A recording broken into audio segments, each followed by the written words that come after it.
Welcome back to Worlds 2017 and this fight between the reigning champions in SK Telecom T1 and Cloud9. We're raising the stakes for the World Championship with 25% of the proceeds from the championship Ash and Ward skin being added to the prize pool, with another 25% being donated to charity. You can also unlock Championship Ash Chroma through in-client missions available until the end of the tournament. So get cracking on those. We'll have to do that here from Asia, I guess, or we'll do our best to grab up those Ash skins. But SKT, Cloud9, the Clapping Part 2, I think all eyes are on the mid lane for this matchup in particular. They have to be, and any game that Cloud9 is, so much attention is going to be put on the mid lane, even more because of the history between these two teams and because of all the fun that happened with the Clapping round 1 when Faker smashed Jensen. But you know Cloud9 is going to be going to the mid lane, and the question is, will SKT be ready?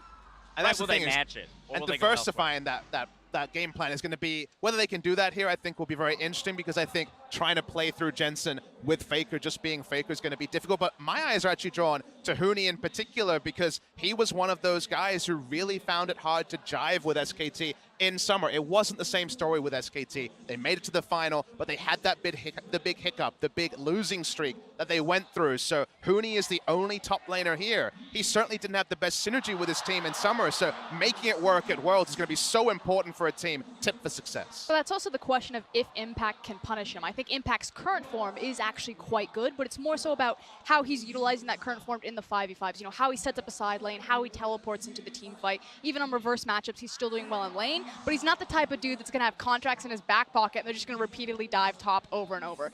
And this is the issue. It's the flow chart. You know, if you look at Cloud9's success, it's a flow chart only through mid lane, only through contracts and Jensen. Whereas SKT, it's through every single lane, every single route. Well, I would contest that somewhat, and not the fact that SKT is favored by any means, but I would say that C9 in the later parts of summer and even in play-in did show the ability to actually play through Sneaky. We saw, in NA playing around these Protect the Xayah comps. We saw the Twitch protection type comp in the play-ins as well. And Cloud9 is willing to run those sort of compositions. And even if you think back to the last year, top die and the sort of memes that came from that was through the domination of top lane and Cloud9 playing through Impact. It's just been a long time, and while I agree that Sneaky, he can have those miracle modes just like in his regional qualifiers against CLG, where he goes Super Saiyan on the Xayah, it's still, getting Sneaky out of the lane phase. Yeah.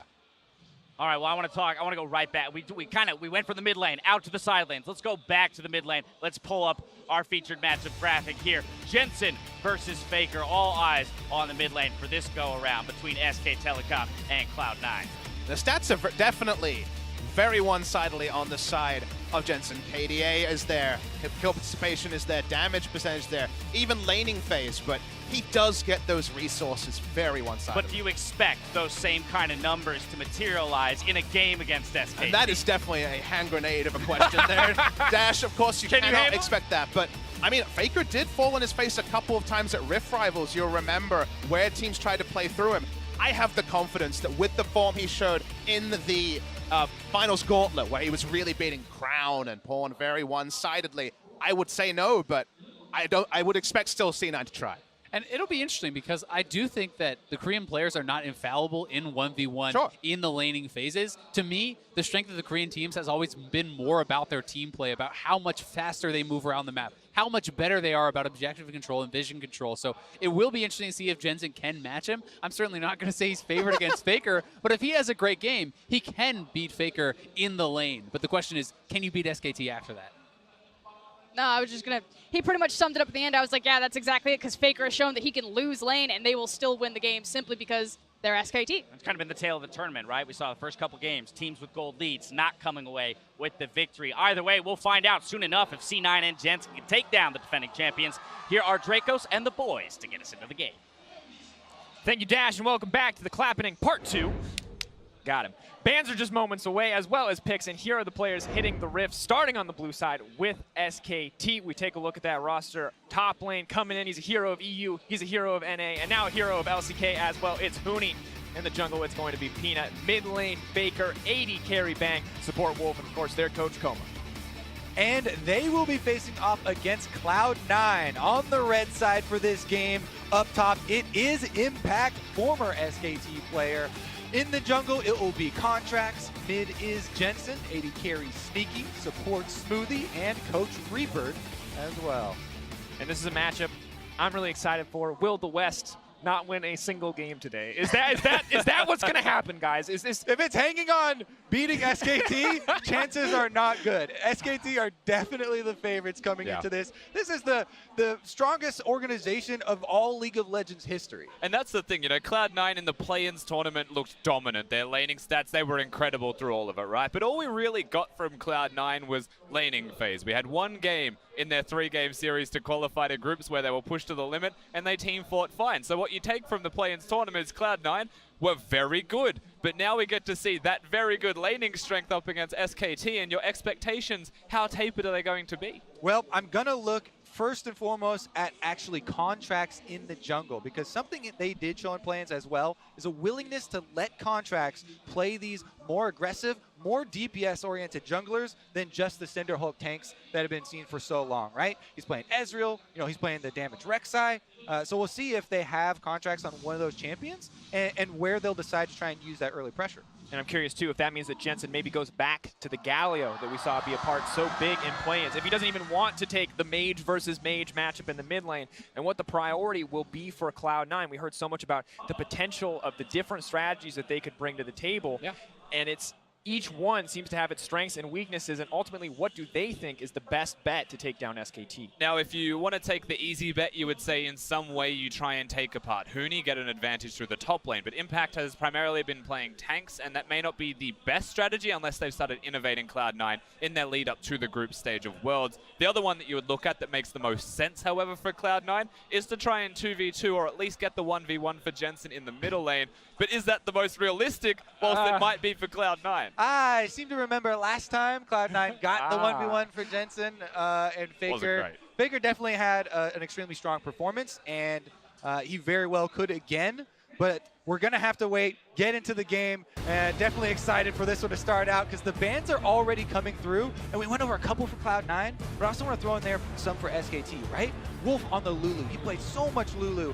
It has not yet found its way onto the ban phase, but yeah, that for him in summer was incredibly big. And if we are talking about Faker, you know, Cassiopeia definitely had a lot of success for him this summer as well. Rakan banned out those engaged supports that can also use the Ardent Sensor. Of course, don't want to give anybody that opportunity. Sejuani taken away as well. Hallmark, Tank, Jungler, Kalista, and Galio rounding out the bans thus far, but leaves us with a lot of interesting first pick potential. Yeah, it certainly does. Of course, Tristana is the next in line, it seems to be, with AD carries when Kalista has been removed. But with the Lulu that you mentioned, champions like Kog'Maw is going to be a prevalent feature. Champions like Varus can also go quite well with Lulu to have that excess lane control if that's the goal of your team in draft. And of course, Varus has been rising in priority across this first day. Not a pick that we saw a whole ton of coming into this tournament. The play-in stage popularized it, and we're seeing a lot larger regions pick it up as well.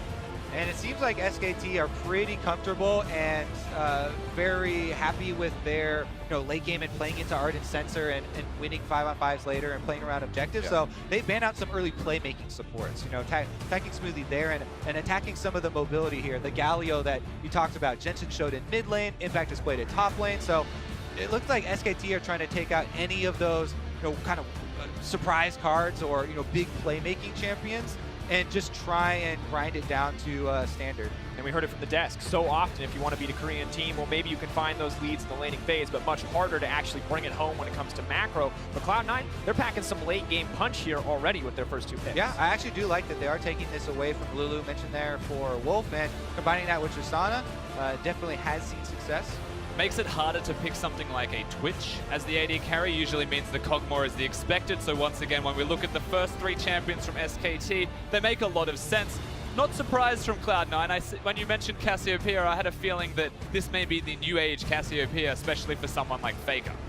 And Jensen, of course, in the play-ins, one of the first to bring out the Rise. If not the first, the Abyssal Mask rising to popularity. Pretty effective against the Kog'Maw as well. Probably comfortable to pick that champion up. Now free to ban away any matchups that he finds unfavorable. Yeah, Rise has an interesting time here because with the Kog'Maw, you need to work around the window of that W cooldown. And when it is up, Rise has a very little way into the Kog'Maw to try and close that distance and actually get his damage off, because the drawbacks of Rise, while yes, he did get buffed and supremely popular champion now for the mid lane, still has to deal with those problems of the range and trying to get the combo off, try and bounce some people. Yeah, right now it feels like the battle is going to be which hyper carry can get ahead early so that the team compositions can revolve around protecting that carry. If the Kog'Maw's ahead, then a champion like Cassiopeia does still make a fair amount of sense for Faker, but that could also be something like the Galio, which of course is unfortunately banned in this game. Same thing applies, you know, they've got a plethora of mid lane options that are there just because of how the draft has gone so far. Looks like Cloud9 are going to opt to hide their top laner as long as possible as they do lock in the Rek'Sai for contracts, one of those more aggressive junglers we've already talked about. SKT have the chance to fire back, figure out exactly where the Jarvan will go. Faker debating exactly what he wants to take into the matchup. I guess the question alongside this pick, whatever Faker goes for is the Jarvan going into the jungle or is the Jarvan going towards the top lane with Cho'Gath gone? Maokai obviously being one of the more prevalent options. Huni could pick that, take it away from Impact if he'd like, and round out their team composition very nicely. Of course, Faker 7-1 on the Cassio as well, so definitely a terrifying pick in his hands. Not that any pick isn't.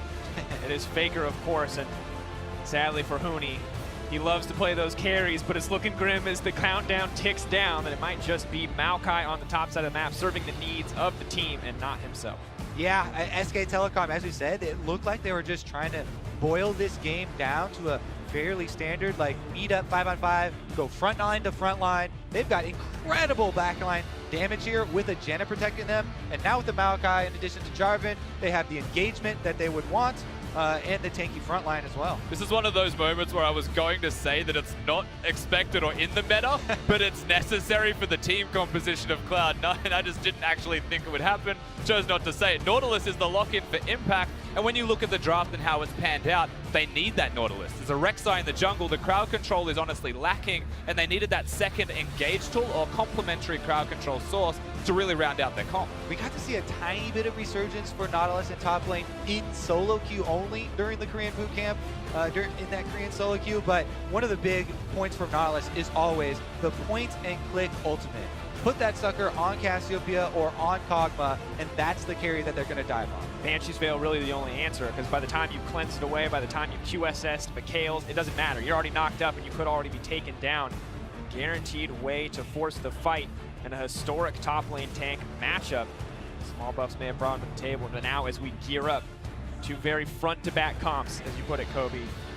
Reaver and Kog'Maw having a good time on stage, feeling good about their first match here at Worlds. We love the history between the two teams, and those two guys specifically, definitely all coming together in this group as we are about to get on the Rift. Well, if you believe in C9, hashtag C9 win. If you believe in Korean dominance, hashtag SKT win. We'll see if the West can find their first win here. What exactly they want to bring to the table. Yeah, very big moment for both of these teams to see if Cloud9 can keep up with SKT or if SKT have fully come into Worlds super prepared.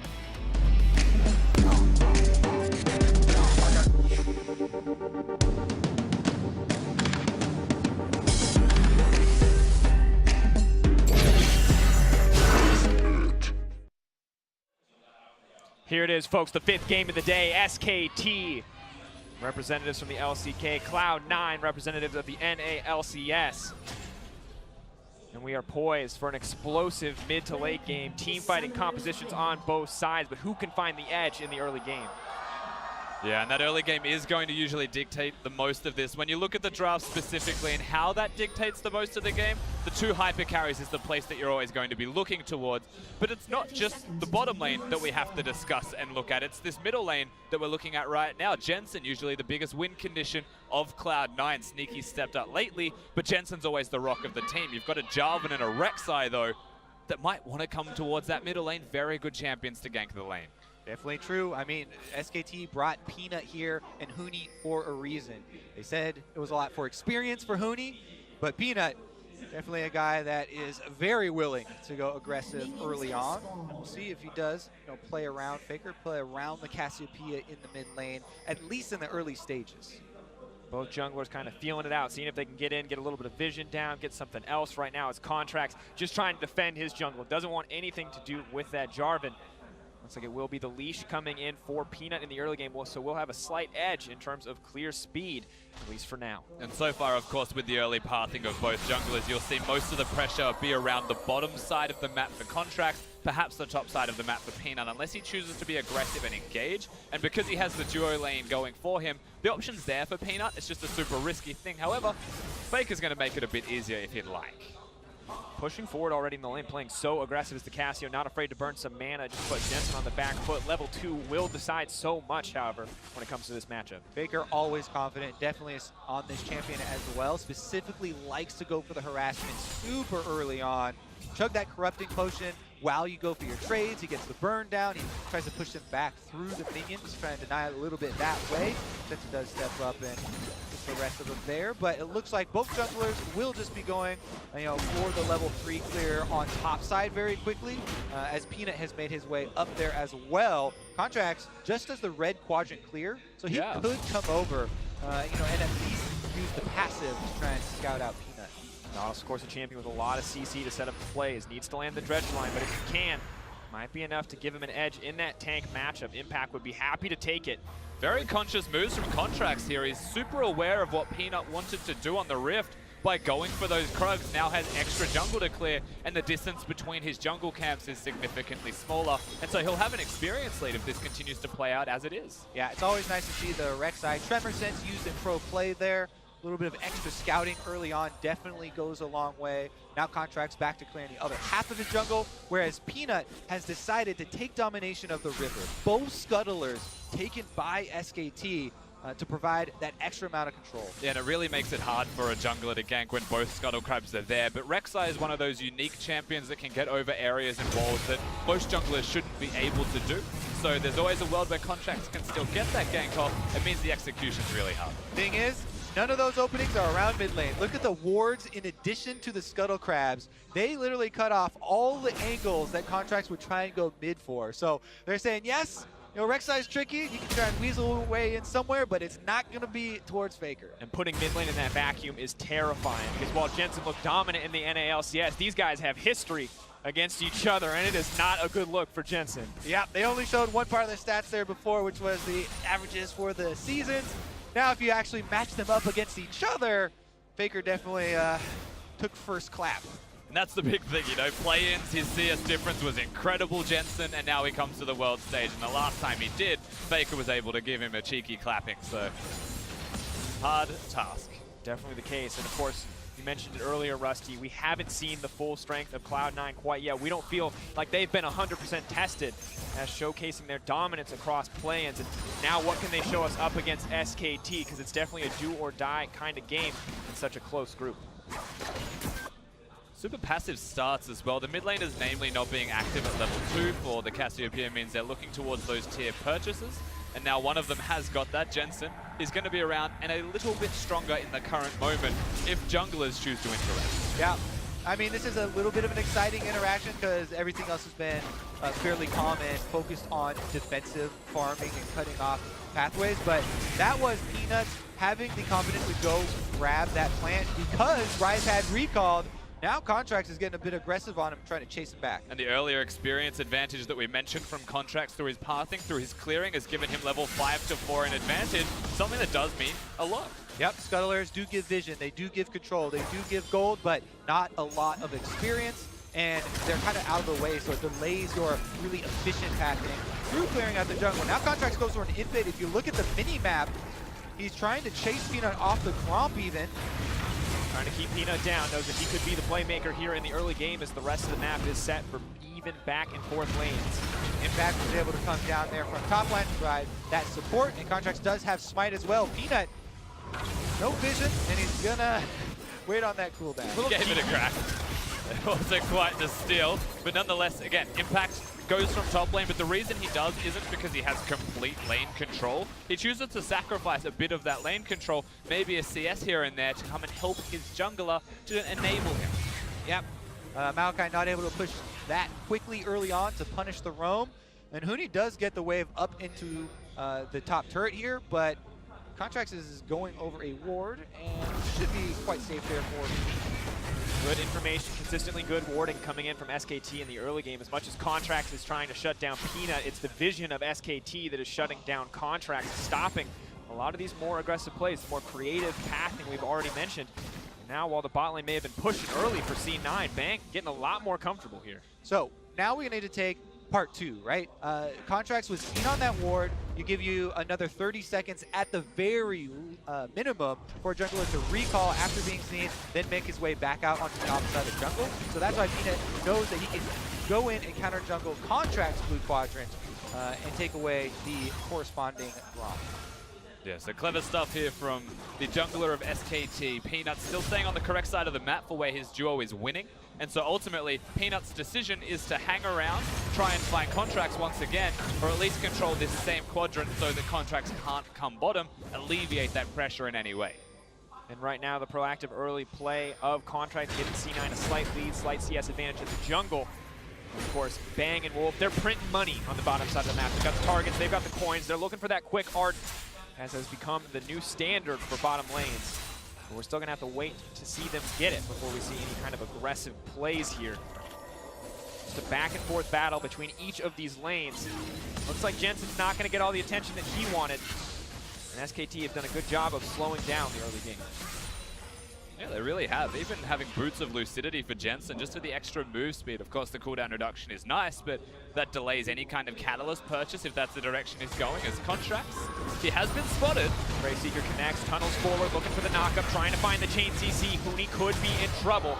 Knocks him back. Double knockback, so crucial. Yeah, Impact is out of mana. Contracts also got chunked to half health, so they have to be very careful about a counter gank there. If Peanut was ready for that already, and he was in place a bit closer, that could have been disastrous for Cloud9.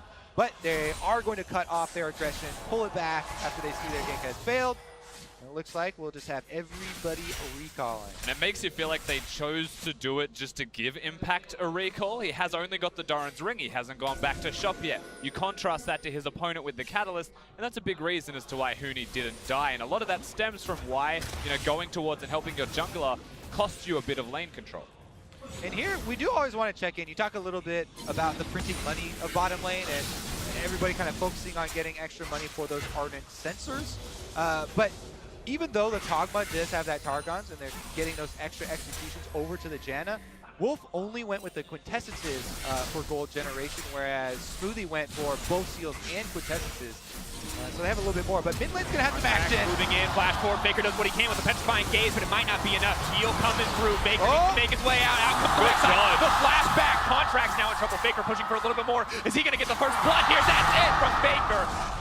Super clean outplay there. You wait until the Rek'Sai shows for the ultimate as he's coming forward, as she is coming forward, then you flash, you can dodge the damage. Faker never scared for his life there. Turns it around, gets the kill, and the collapse from SKT to punish Jensen as well. Huge, huge opening here. Yeah, exactly. Getting 2 kills for the price of just trying to kill Faker, and he doesn't even die. The summoners are gone, so Cloud9 could come back to the middle lane if they want to try and again, but how much they lost for just the one play is very substantial. That's double buffs on the Jarvan, double buffs on the Cassio, and it's not like Jensen and Contracts kept their flash either. That's a tough ask, and we can see the play one more time. And it's super forced from Cloud9 as well. The ultimate was fine from Faker, but this decision to dive, the timing of the flash, all incredible, and then Contracts with nowhere to go. At the same time, Jarvan going towards the middle lane. They'll make the play, and there's no ulting out for that rise. Yeah, that timing did take people a little while to get used to, but after you get it off a couple times, just wait till you see the whites of his eyes, dodge it out. Faker never scared. Cool, calm, and collected again as Cloud9 come for him in the mid lane. Now, though, this does change the face of the game a little bit. We'll see where these extra wards are going to go. Now Faker's going to ramp up very quickly as well on this Cassiopeia, and we'll see if SKT can actually open up some more of the map. Yeah, and one of those moments where having the Boots of Lucidity may come back to haunt Jensen just a little bit more, delaying that Rod of Ages and dying immediately after. Bad omens. And it looks like Faker not going to opt for the Abyssal Mask, the AP nerf on Twin Fang, maybe forcing him for a more aggressive itemization with the Rod of Ages himself. All the things that went into that little play too, the aftermath, the wards left behind in Cloud9's jungle. Saw Contracts come over to the bottom side, and he was able to clear out one of the control wards, but Faker still has another one in that brush. It's repairing the damage, though, ultimately, in the end. And that does get Kog'Maw closer to his one-item spike. And granted, Sneaky will be trying to scale himself. You're looking at the item build from Bang and saying perhaps the one-item spike is just that little bit stronger for him. There's less RNG involved, of course, with it. Gwynsu's plus the Ardent Sensor, also quite terrifying. Not exactly where C9 want to be if it comes to fighting in a 2v2 or 3v3 scenario, but the gold lead definitely not insurmountable on the side of Cloud9 yet. 1K down, slightly north of that. And SKT will see what they can do to keep this going, to extend this. Pressure a little bit on Cloud9 to find a way back to stop the snowball from going any further. And just look at the amount of deep vision. You know, this punish from SKT is still taking effects. Both sides of Cloud9 jungle have deep wards from SKT in them. So they see this swap coming out from Cloud9. They see the move already before Cloud9 are showing past the halfway point. Huni shouldn't be surprised here. It does take a little bit of damage, but reinforcements are already on the way. You know, Wolf and Bang headed up there with the Janet Kog'Maw. Should be able to arrive in time. Yeah, the damage is never going to really mean a kill here onto Huni. He'll survive and be perfectly fine. Cloud9, they've actively chosen 2-lane swap, and that's away from a Mountain Drake as well, which is something that SKT could just waltz on over and take. Faker is Cassiopeia, so he'll do it very quickly, and J4's adequate enough as well with his early AD and early strength to take down the camp. And that's Cloud9 reacting almost in a negative way because it feels like they have to. They have to open the map up in some way. Forced to respond by SKT. Play not going to get them much for now as the bot lane swap to the top side, but you bring up the Mountain Drake, you bring up Cassio taking it easily now, and if she takes it easily now, Rusty, that's she means she's going to take a Baron, rather, easily later. Could be something important to look at, but itemization starts to complete, and we can see in the end it is the Rod of Ages for Faker. Yeah, happy to get that one at 13 minutes for himself as he returns to the lane, though. Impact is setting up to get some punishment down. The backside, Depth Charge still able to flash forward, looking for the auto, gonna get him in with the staggering blow. Peanut goes in as well. Faker has not gone down yet, but he will drop. Peanut not able to get one back, but still a 1-for-1. Yeah, just the 1-for-1 in the end. Faker does die, but Cloud9 throwing everything and the kitchen sink at him just to secure the 1 kill. It's always that at what cost point, but really this time, Contract dies, yes, but he didn't flash out, he knew he was dead. They tried to minimize the damages. Yeah, I think really the main thing they lose is a few minions there on the bottom side for Impact. Sneaky goes fairly effectively on Bang. Ardent Sensor though starting to turn the fight, he knows it. Sneaky gonna get out of that one with the Buster shot. Good ult comes in from Wolf as well. Yeah, and accidentally times that super well to knock him out of the healing from Janna. Of course, unfortunately, Janna with Ardent Sensor will still get him close to full with just a few ticks of the Monsoon. Yeah, let's talk about the Ardent Sensors for a while. A little bit more in depth than just everyone complaining about the item, right? Some of the things that make it so powerful are that you get this flat health back upon auto-attacking anything. It's not even just auto-attacking champions. It's auto-attacking anything. So you talk about the health regain afterwards, both AD carries right back up to full. It works on minions, just put the shield on them, and everybody's gonna heal back up. In addition to that, the item itself already extremely gold efficient, even without that passive. So that's why the game has really come to revolve around this item and around people kind of rushing towards the champions that can use that item effectively. And we've started to notice people innovating as well, not going towards any kind of lifesteal, even just going towards fervor of battle as their keystone mastery, knowing that the healing does make the difference. And speaking of bottom lane, Bang just starting to crush this laning phase. Doesn't even have his first item completed.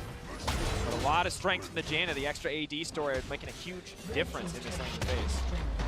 this feels weird, of course. Huni as Maokai getting first turret blood solo, but that's what the bottom lane has set up earlier. Against the Tristana and the Lulu, Kog'Maw managed to get the destruction that low. He'll get hooked, not gonna get knocked up. Nice flash out, buffering the animation on the ultimate.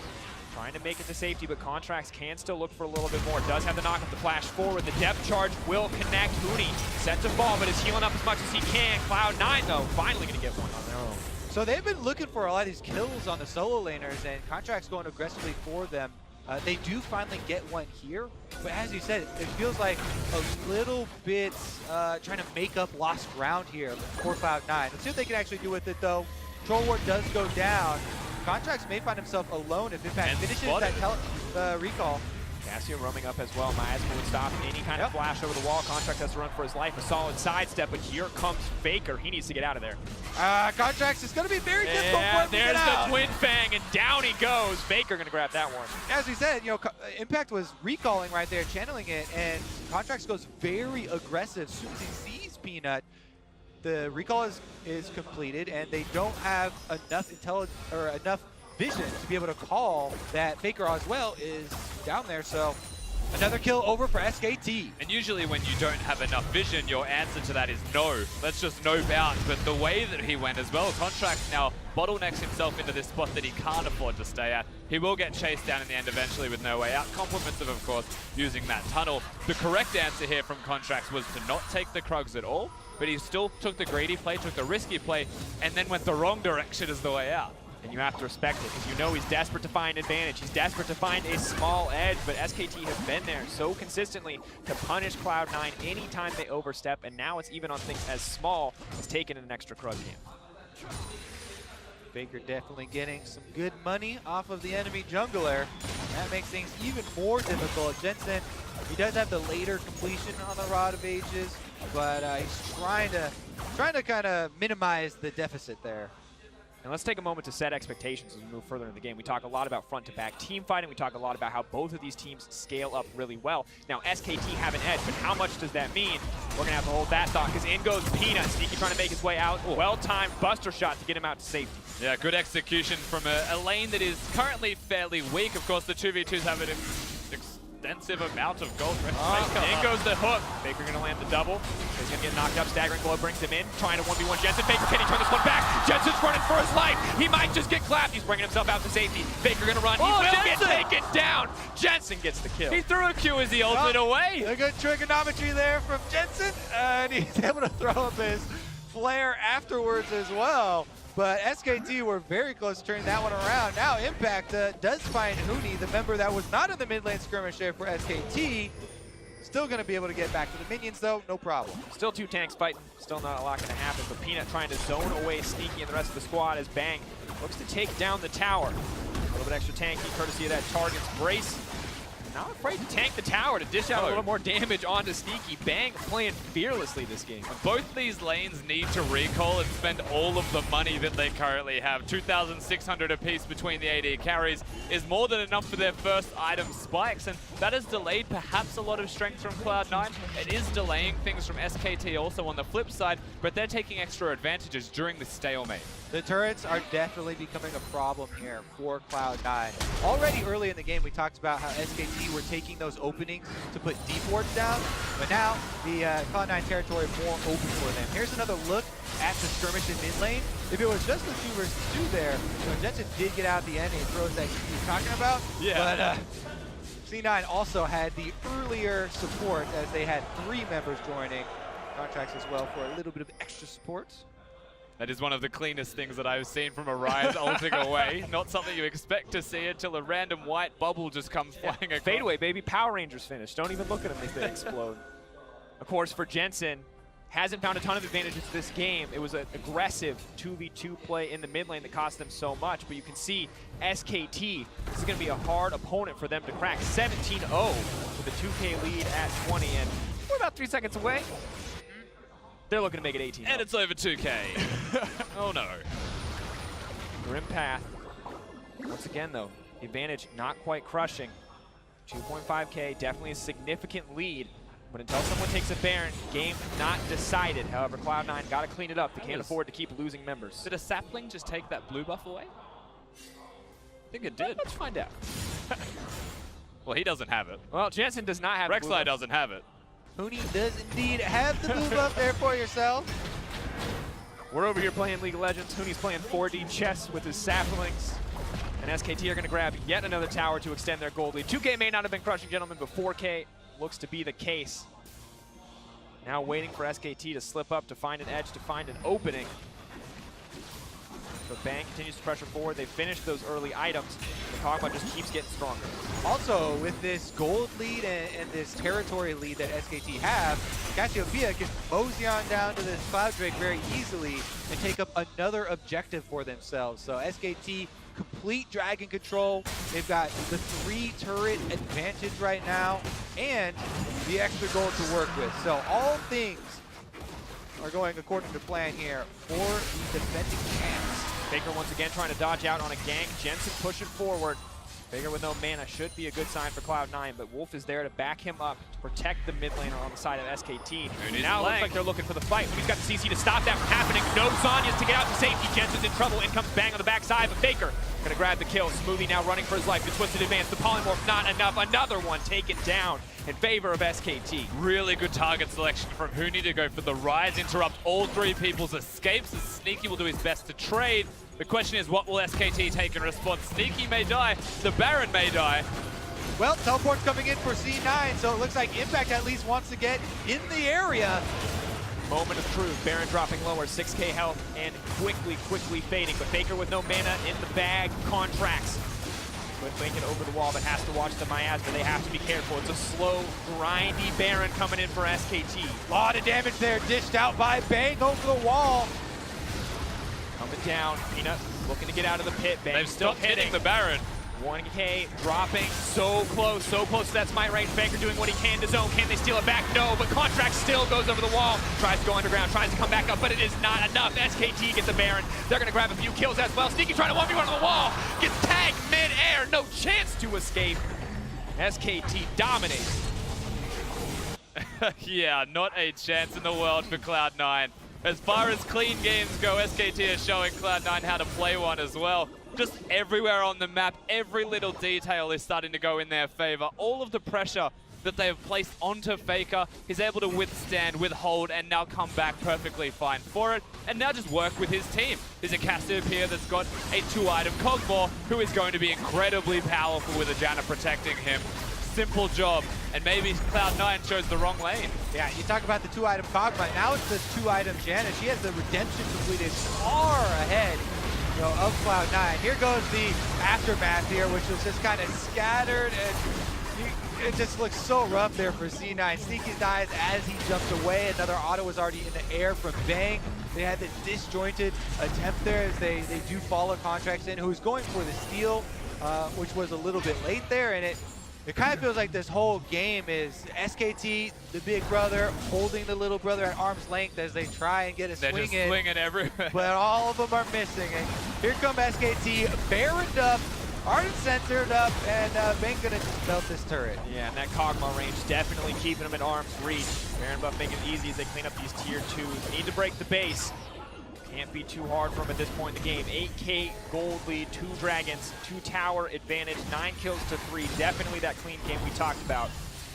And of course, going towards the wit's end while we look at Bang and his item builds, trying to help the magic damage as Huni. Realm Orb comes in. Huni may be trading his life, but what are they going to get back on the side of SKT? Huni running, Huni trying to stay alive, but it's not going to be enough. Buys a bit of time. Cloud9's mission this game is teach Huni. That'll teach you to leave NA. They get a couple kills on the top laner for pretty much the whole game, but SKT are going to take the entire base almost. But they got Huni. They got him. Not the deal. It's their way of saying we miss you, dude. Hey man, it's like a big group hug. Yep. Well, I think Huni's still happy with the end result there as his team grabs an inhibitor, makes it easy, and now Faker continuously pressuring Cloud9, making sure they're not comfortable to enter the jungle. Jensen is top cruising right now. Mission impossible. He just noped out of the Mission Impossible. Letter exploded, and he's not going to take the mission. Mission not possible. Now SKT, this is the systematic closeout we expect from Korean teams. Will they slip up? Will they give Cloud9 an opportunity? With a 10k gold lead, it's going to be pretty hard for them to do that, to slowly working their way through these towers. And just with how methodically SKT are playing this, the processes that they're going through right now, just pushing mid lane, knowing that Cloud9 are making the desperate plays, they don't need to change it. Going from mid lane straight to bottom lane. Their top wave is pushing already. That's about a minute away from crashing onto the next turret. If they want, recall, walk back up there. All of these possibilities are there for SKT. Even the Mountain Drake in 1 minute 30 seconds, when you look at Cloud9's vision control, they can't leave their base.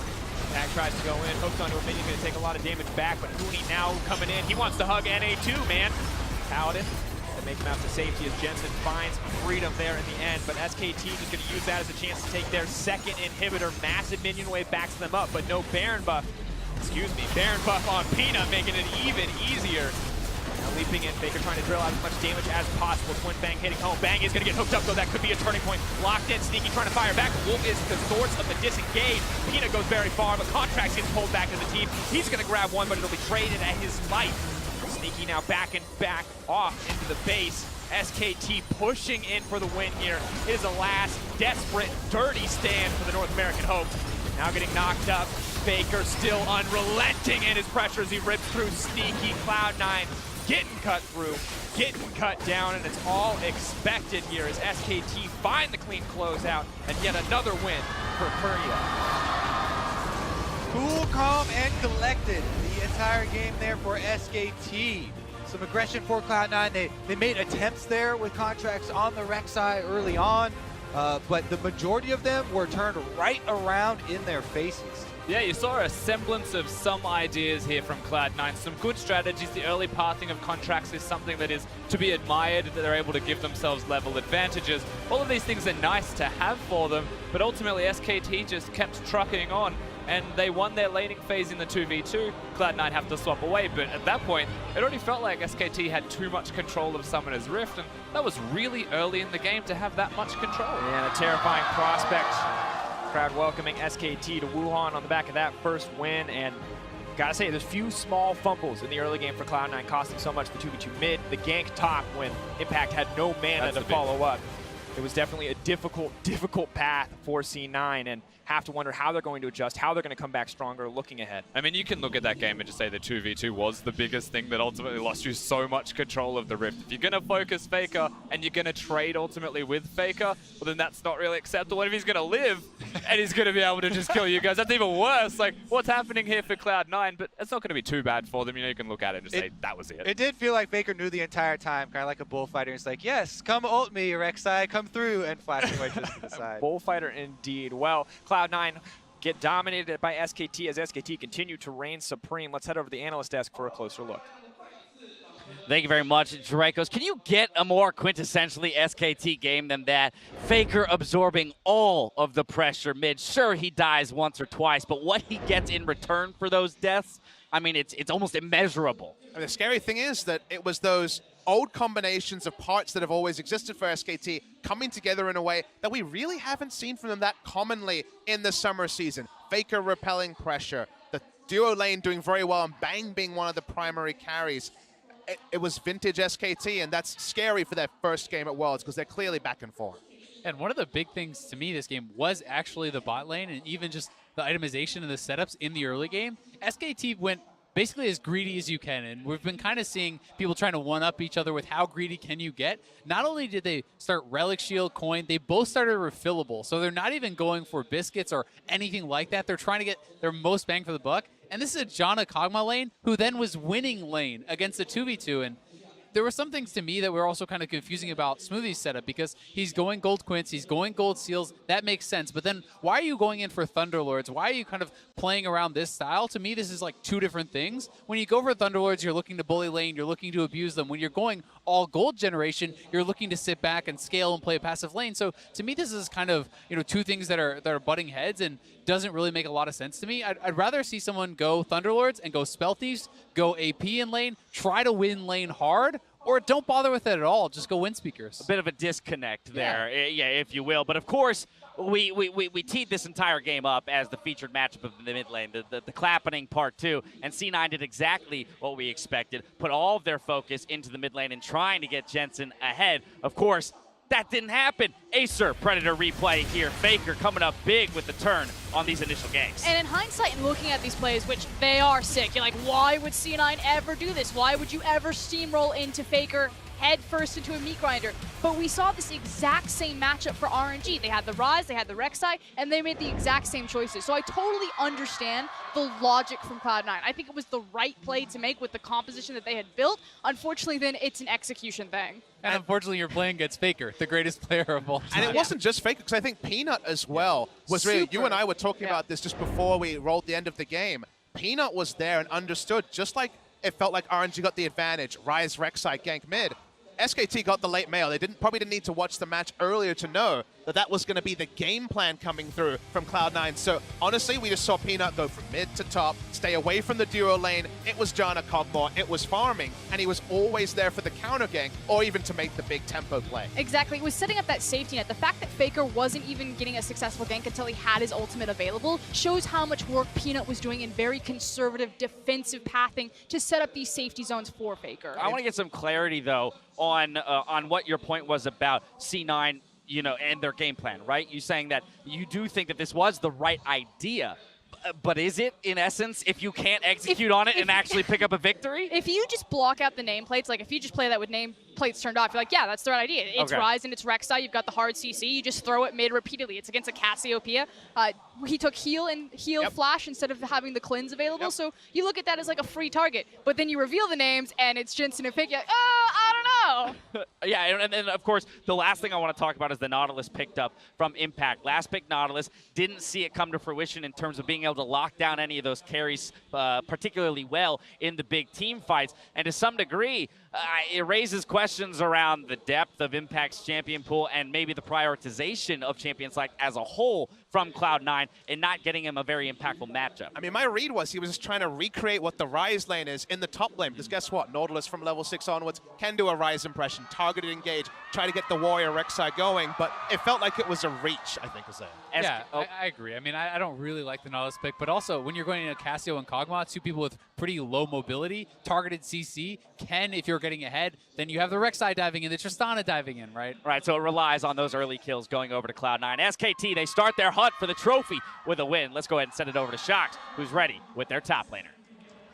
Thank you very much, guys. Indeed, ready with Huni. And, well, you guys were talking a lot about the Nautilus. You guys didn't really like it, but I'd love to ask the man himself who played versus it. What did you think of the Nautilus pick in the C9 composition?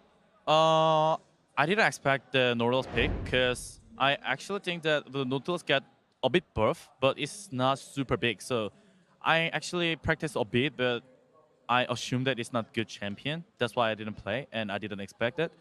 And there was a bit, like, I was expecting him to play like something Shan or like Trundle. It's like usual pick because that pick is really like for impact, like it's really tanky, but a bit is bad for team fight. But it was really good for laning phase, but Nautilus was kind of, I don't think it was not good lane or not good team fight too. So, well, I think it's not good pick, yeah. Not so good for the rest of the game. Very good for you guys. Great win. When I talked to you last at MSI, you were super confident. In the first interview, you said, of course we're going to win. Now you had a bit of an up and down summer split. Untara played a lot of games. So how is Uni feeling right now? For now, I need to focus more than before because this is bigger league and I'm not confident anymore because we didn't win the summer final. So from there, because when I was in MSI, we actually won the spring split really easily. But for summer split, it was kind of a bit hard time. So for this time, we need to focus actually training and even back anything like preparing, like practice. So for now, but we still have confidence. But I think not as much as MSI. I think. Because also the World Championship, there's a lot of like LCK team, like a lot of LPL team. Like, there's so many teams that actually we haven't met, so that's gonna be a problem, yeah. It's going to be rough. Obviously, Longzhou did win the split, and a lot of people are looking at that team. You mentioned also the LPL teams. Are those the two regions of teams that you're looking at for people that you might meet down the line in the quarterfinals, semifinals, possibly the finals, or do the other regions have a chance at all, Huni? Actually, for this year too, that there's might be like high likely LCK teams are gonna be a lot of chance that actual like quarterfinal, also semifinal, also finals. So I think there's a lot of chance that the LCK versus LCK a lot. So I assume that this year will be for LCK too, I think. Any love for one of the NA or EULCS teams? Is there any team that you have a bit of faith in? I don't know, but yeah. I mean, it would be great. Like the Immortals and Fnatic, they actually went here. I mean, came here to play World Championship. I really appreciated them because, you know, it's my EX team. So I hope they will do well. Well, we will see if that happens. Turning it back on you guys in the group, you're up versus EDG. You now beat C9. Also, AHQ is in there. So how do you think this group will play out? Will you guys get first no matter what? And then who will be the second team? Or? For sure, we will be first place. That's our goal, first of all. And also, we are actually confident that our group is not that hard to make a first place. But I assume that EDG will be strongest, like except us. Yeah. So we should focus on more like against when we against the EDG. and AHQ will be also, we don't know what they're going to do. AHQ is really like, you know, it's really sometimes really strong too. So I'm really excited to play. Well, we'll see. You said you were not that confident in your English, but it was fantastic. It's always lovely talking to you. Thank you very much, Hooney. We're going to take a quick break, and then we'll know some more about EDG and AHQ because they are our last game of the day. Don't go anywhere. We are good in the hood. I'm hood in the good. You're who? Hood in the good. You're hood in the good? Yeah. Oh, okay. Eel coming through. Baker needs to make his way out. Out comes Rek'Sai. The flashback. Contract's now in trouble. Baker pushing for a little bit more. Is he going to get the first blood here? That's it from Baker. Jensen's running for his life. He might just get clapped. He's bringing himself out to safety. Baker going to run. He will get taken down. SKT gets the Baron. They're going to grab a few kills as well. Sneaky trying to 1v1 on the wall. Gets tagged mid-air. No chance to escape. SKT dominates. Cloud9 getting cut through, getting cut down, and it's all expected here as SKT find the clean closeout and yet another win for Korea.